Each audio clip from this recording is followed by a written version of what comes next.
안녕하세요. 올라운드 재테커입니다. 최근 커버드 콜 시리즈를 계속 올려드리고 있는데요. 장단점이 명확한 상품에서 장점만 잘 활용하기 위해 이런저런 방법들을 연구하고 있다 보니 그렇습니다.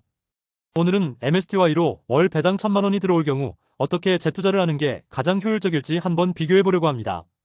그럼 보시기 전에 구독, 좋아요, 알림 설정 꼭 부탁드립니다.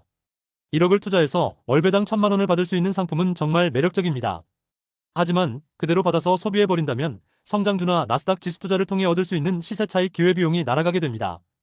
그래서 안정적인 배당을 투자금 삼아 재투자를 하고 그러면서 시세 차익까지 본다면 자산의 상승 속도는 더 빨라질 겁니다. 그럼 이제부터 몇 가지 케이스를 비교해보면서 어떤 방법이 좋을지 같이 고민해보시죠. MSTY 배당금을 재투자하는 방법으로 저는 4가지를 생각해봤습니다. 첫 번째는 지금 멤버십 분들과 하고 있는 배당 재투자 전략입니다. 이는 배당을 재투자해서 다음 배당을 더 늘리는 전략으로 1년 정도 하면 원금 전액 회수는 물론 1년 뒤 배당금도 획기적으로 늘릴 수 있습니다. 두 번째, 세 번째 방법은 가장 기본적인 레버리지 지수 투자 상품인 나스닥 2배 레버리지 상품 QLD와 3배 레버리지 상품인 TQQQ에 투자하는 방식입니다. 이 방법은 시세 차익을 가장 크게 얻을 수 있을 것으로 생각됩니다. 네 번째는 배당금을 그대로 현금으로 보유하는 것입니다. 가장 안정적인 방식이라고 생각됩니다. 이 4가지 방법을 24년 2월부터 현재까지 시뮬레이션 해본 뒤 최종 수익률과 최고 수익률을 비교해 보도록 하겠습니다. 먼저 시뮬레이션 조건은 이렇습니다. 초기 MSTY 투자금은 1억입니다. 환율은 계산하기 편하게 1달러에 1,400원으로 잡고 71,429달러를 투자했다고 하겠습니다. 그리고 상장일 종가인 21.6달러로 3,307주를 매수한 뒤 현재까지 기간 동안 받은 배당을 각각의 방식으로 운용할 것입니다. MSTY의 상장 이후 월별 배당금과 배당률입니다. 첫 배당은 24년 4월이었고 4.13달러였습니다.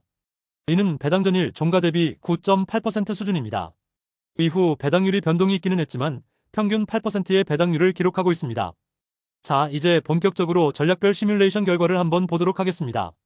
첫 번째 전략인 배당금으로 다시 MSTY를 재투자하는 방식입니다.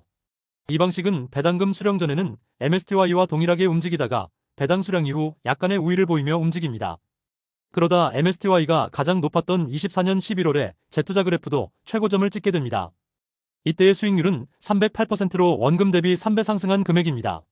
이후 비트코인의 조정이 찾아오면서 약 40% 정도 평가액이 줄었지만 저가 매수와 반등으로 인해 25년 5월 말 기준으로 255%의 수익률을 기록 중입니다.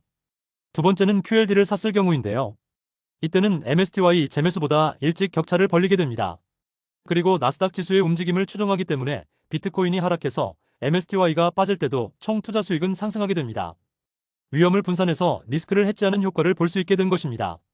그래서 최고 수익률은 MSTY 정점인 24년 11월이 아닌 25년 5월로 311%의 수익률을 기록했습니다. 5월 월말 기준으로도 여전히 301%의 높은 수익률을 나타내고 있습니다. 세 번째 전략은 TQQQ에 투자하는 것인데요. 아무래도 3배 레버리지 상품이다 보니 나스닥이 오르는 구간에서 매수하면 QLD보다도 높은 수익률이 나옵니다. 25년 2월 나스닥이 조정에 들어가기 전 320%로 가장 높은 수익률을 나타냈었습니다. 그리고 현재는 273%의 수익률로 정점 대비 평가액이 33,000달러 정도 감소했습니다. 네 번째는 배당을 받아서 현금으로 보관하는 건데요. 이때도 배당 덕분에 MSTY보다는 항상 수익률이 위에 있습니다.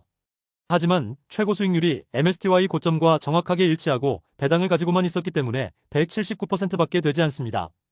25년 5월 말 현재의 수익률은 소폭 하락한 151%입니다. 이렇게 시뮬레이션한 4가지 방법과 MSTY 초기 물량을 배당 없이 쭉 유지했을 때와 비교한 그래프입니다. MSTY를 재매수하거나 레버리지 상품에 재투자한 경우에는 하락 시기에 낙폭의 차이는 있지만 최종 수익률은 크게 차이가 나지 않습니다. 반면 현금을 가지고 있는 경우에는 하락 시기에도 낙폭이 작지만 수익률의 격차가 2배 가까이 난다는 단점이 있습니다. 그래서 결론적으로 최종 수익률 기준으로는 QLD가 가장 좋고 다음 TQQQ 세 번째가 MSTY 재투자입니다. 이렇게 결론을 내리면 QLD 투자를 무조건 해야 할 것 같지만 결과적으로 수익률의 차이는 크지 않습니다. 다만 한 가지 중요한 것은 배당 재투자는 무조건 해야 한다는 점입니다. 앞서 이야기 드렸듯이 현재 1기 멤버십으로 운영 중인 전략은 배당금으로 MSTY를 다시 모으는 전략입니다. 조만간 2기로 MSTY로 QLD 모으기를 또 준비해 보려고 하니 그 시기에 맞춰서 가입하고 싶으신 분들은 추후 공지를 참고해주세요. 그리고 현재 가입되신 모든 분들은 등급에 상관없이 다음 프로젝트도 당연히 이용 가능합니다. 자, 지금까지 정리드린 내용 어떠셨나요? 저의 견해가 여러분이 투자를 하는데 도움이 되었으면 좋겠습니다. 다만 모든 투자의 책임은 본인에게 있으니 감당 가능한 만큼 투자해서 큰 수익 내시길 바랍니다. 그럼 다음 영상에서 뵙겠습니다. 감사합니다.